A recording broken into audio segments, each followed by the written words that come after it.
the Vaganova Academy of Russian Ballet in St. Petersburg. For the last 270 years, ballet dancers have perfected their art here.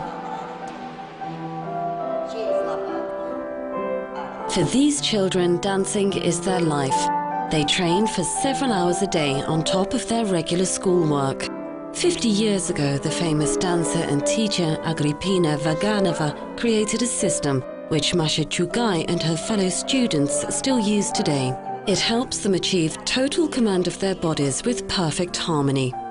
Classic ballet is still taught in single-sex classes. This is because male and female roles differ greatly. Most of the teachers here, like Professor Ludmila Kovalova, have been famous dancers themselves. And like her pupils, from the age of 10, she lived and studied in this old and beautiful academy building.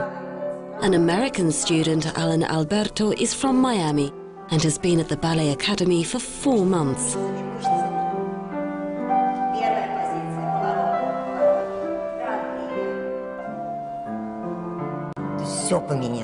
Really, everything has changed, but the ballet has remained the same. How strange that ballet, which seems to be such a naive and even archaic art form, remains forever young. It seems that ballet should disappear, since technology, the world of sport, newspapers and television have changed everything completely. But no, ballet is just amazing. It's hard work impressing an audience. Masha Chugai is training intensely to perfect a solo in the Nutcracker. For Alan Alberto, however, life here is still very new to him. He enjoys the warm atmosphere at the school, and he's quite happy with his results so far, despite some difficulties with the Russian language. I think the program here is amazing. I think it's the best academy, in my opinion, in the world right now. Why? What is it? Because the teachers are incredible. You can learn so much. I've been here now for 4 months, and I feel like I've improved so much. But the academy doesn't just turn out highly trained professional dancers.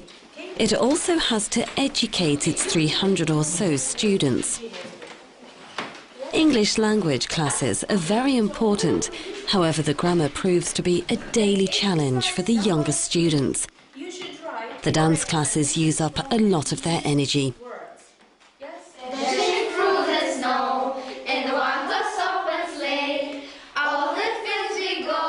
Music and dance is in evidence everywhere. Ballet is central to the academy.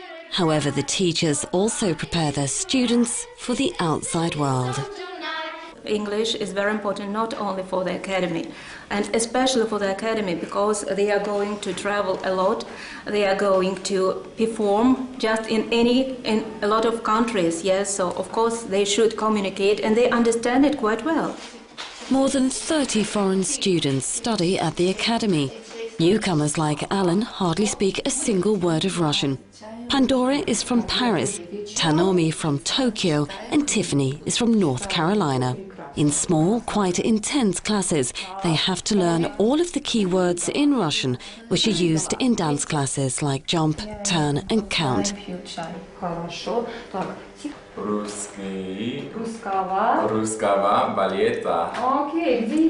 Alan has made real progress in his language classes and can now tell people in Russian that he lives in a dormitory at the Ballet Academy. The dining hall is somewhere for everyone at the academy to chat over a bite to eat. With lessons from 9 in the morning until 7 at night, there's little time to go outside the dance school and meet people. The teachers and students all eat together. And the self-service canteen is also rather cheap. Masha Chugai prefers to have a cup of tea and a chat with her friends. We've accepted the foreign students as our friends, and we try to spend our spare time together and to speak with them in English. It's both a pleasure and a good practice for us.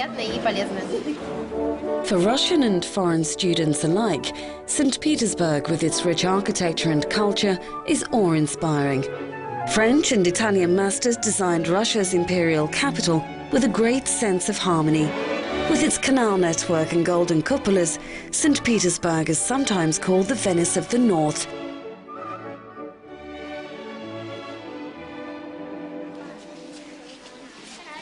Every year, hundreds of parents try to get their children through the Academy's entrance exams, which are held during the spring and summer. Children normally go there from the age of 10, and they dedicate their lives to dance. It's not an easy task for these youngsters, but they often adapt to life here quite quickly. 13-year-old Ernest Latipov is one such student. He's from Kyrgyzstan, which was once a part of the Soviet Union. And this Central Asian country has no ballet academy of its own. The teenager enjoys the training, which pushes the students to the limit, building up their strength and endurance. He has just one goal: to become a great dancer. Of course, it's difficult, but you have to make an effort, not only technically, but also through understanding. Well, that's what our teachers tell us anyway.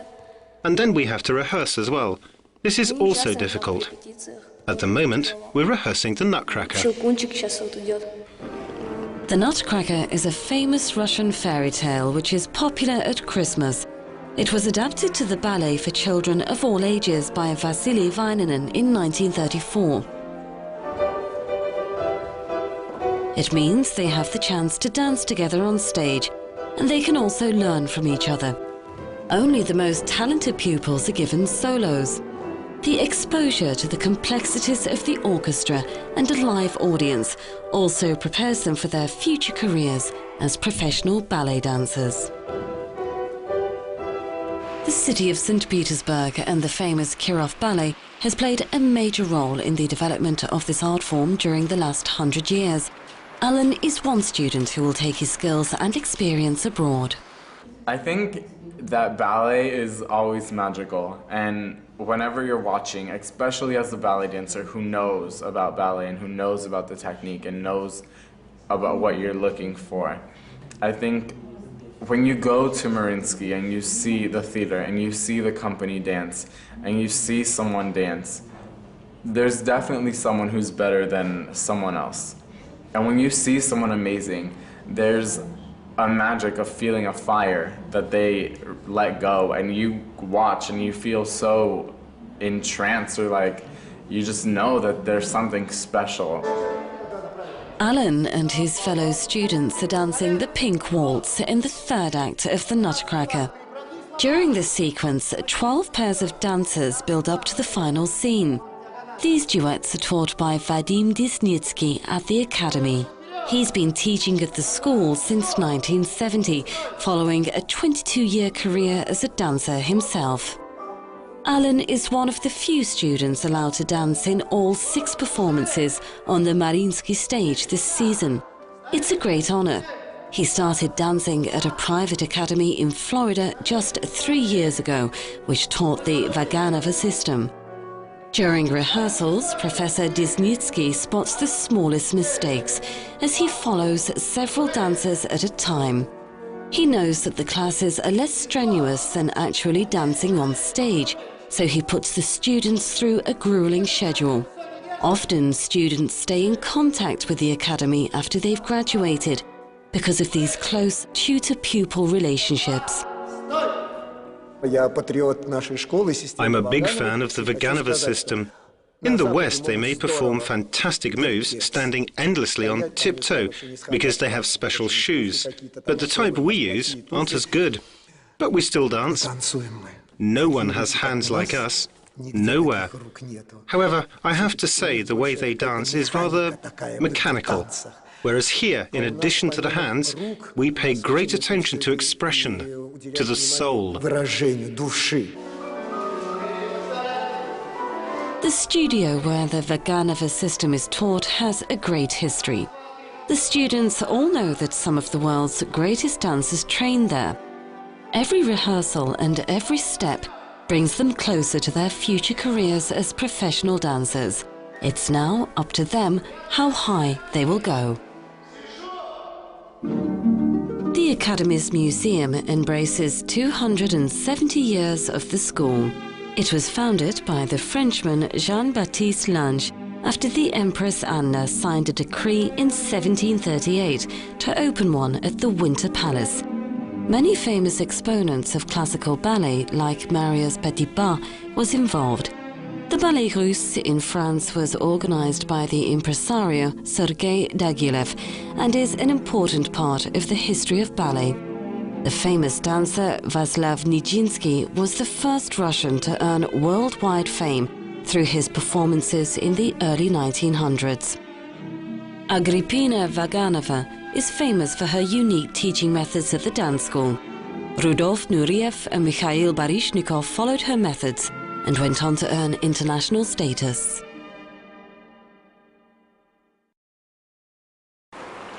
Most of the Ballet Academy students live in dormitories at the school. Masha Chugai is expecting a visit from her mother Tatiana, who is traveling to St. Petersburg from Donetsk in Ukraine to see her daughter. As you can see, this is where I live. Other girls live here as well, and they're all my friends. This is my room. 4 of us live here. The girls manage to live in this small space. They work out and do stretching exercises in the middle of the room. They also look after their ballet outfits and other clothes themselves. Most evenings, Masha repairs the tips of her dancing shoes. She enjoys the daily ritual. For her, it's a pleasure rather than a burden. And all she can think about is the role of Princess Masha in the Nutcracker. I express my heart and soul through my dancing. Unfortunately, in normal life, it's hard to express myself completely and be who I really am. But when I dance, I have no fears. I open up completely. And of course, I like to show people what I have learned here. The time and effort that my teachers have invested in me and my dancing. In the next room, young students at the Academy are having fun. They're good friends and they care for each other a great deal. At 9 o'clock in the evening, it's time for them to go to sleep. Staff at the dormitory look after the children and tend to their every need. They act as their parents, and they're also a part of the Vaganova system. Discipline is the key, and the women who work in the dormitory make sure it becomes second nature to the children. Masha, along with the rest of the older students, are allowed to stay up a little longer, until 11 at night. They've decided to refresh their memories and watch a video of last year's performance of the Nutcracker. In 2 days' time, they'll take to the Mariinsky stage once again. Masha hopes she'll be able to improve on the solo role of Clara or Princess Masha, as she's known in Russia. She was very nervous the first time round. It was very difficult last year. Normally, this particular role is performed during the last year of study, when you finish at the academy. It came as a total surprise to me that I was allowed to perform this role in the 7th grade. I couldn't believe it at first. For Masha, performing in the Nutcracker was a dream come true. Her classic dance teacher, Ludmila Kovalyova, accompanies Masha during her last rehearsals. Here, on the main stage at the Mariinsky, they prepare for a live audience. The last brushstrokes, as they say in Russian. It requires complete precision to create light and beauty in the scene. Over the years, Mrs. Kovalyova has identified both Masha's strengths and weaknesses. However, it's a bit strange for her. Strange because sometimes it happens to her. She seems to be such a strong-willed girl normally. But at times, she demands so much from herself that when there are spectators or, let's say, a commission watching, she concentrates so hard that she gets lost. I tell her all of the time, "My little Masha, I don't want to see you like this ever again."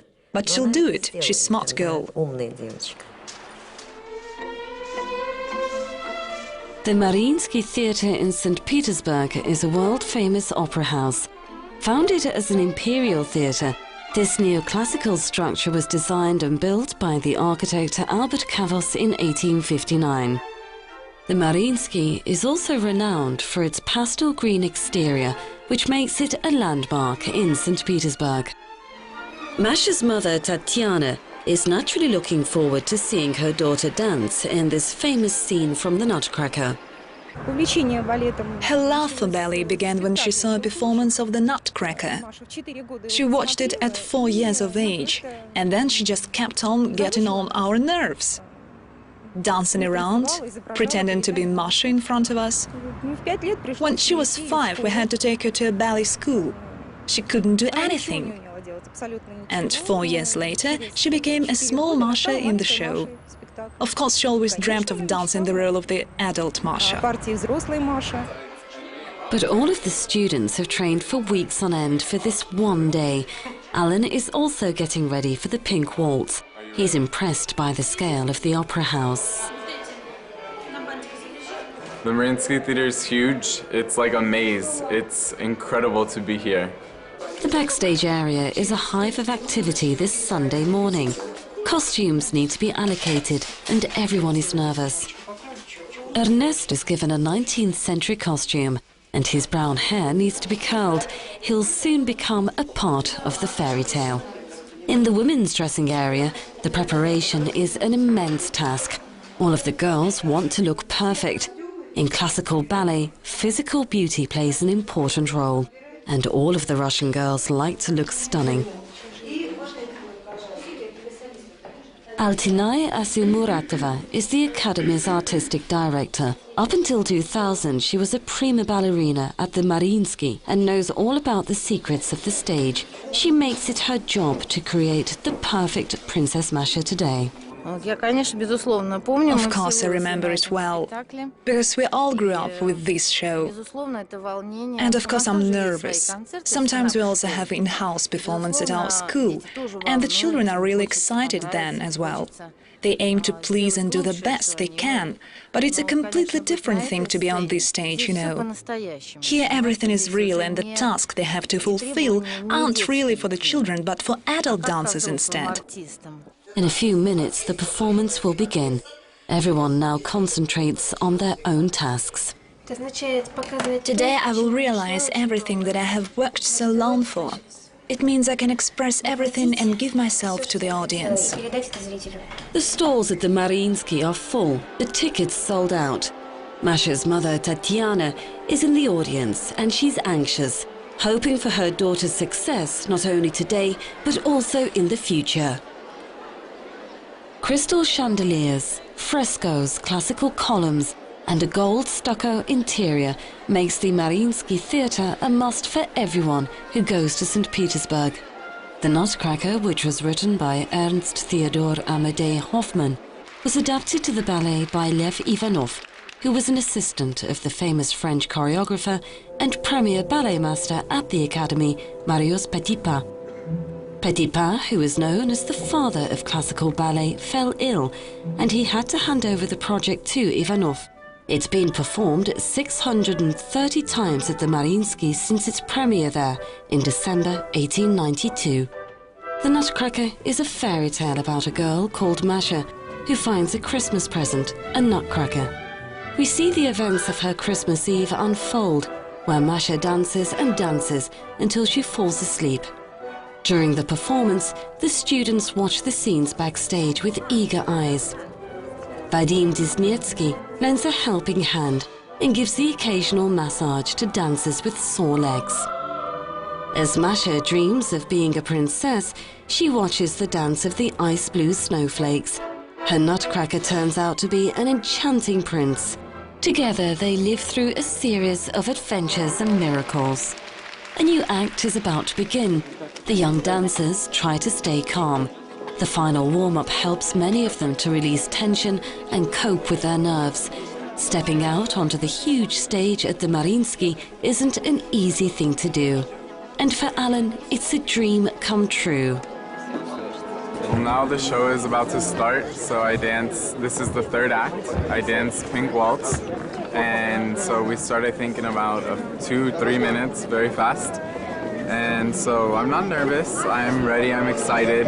It's my first time dancing on the Mariinsky stage, finally. And so I'm looking forward to it.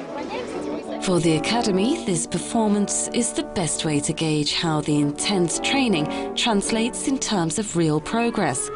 The teachers can compare and analyze the performance year on year, and on stage, each dancer develops in a different way. A normally talented dancer can appear pale and nervous on stage, and a shy child can become a young star. And Vadim Disnetsky doesn't miss a thing when it comes to his students. The Nutcracker has always been a good way into the ballet for fresh talent in Russia. Often a lifelong love affair with the ballet starts here. Margaret Maiden is from the Royal Opera in London, and she's particularly attentive to the performance. I am on the board of the Royal Opera House in London with the Royal Ballet and the Royal Opera. And we see for the ballet, for the Royal Ballet, there are two real competitors in the world. The Mariinsky one, the Kirov, and the Paris Ballet. Those are our two big worries, you know. Are we as good as them? We're not sure. This is great. And for Masha Chugai, the stakes are high. Less than half of the students at the academy make it through to the end of their training. Weaker students have to leave, and at best, just a few students a year are given the chance to perform solos. And under the watchful eye of the former great ballerina Altinai Asilmuratova, a star is born.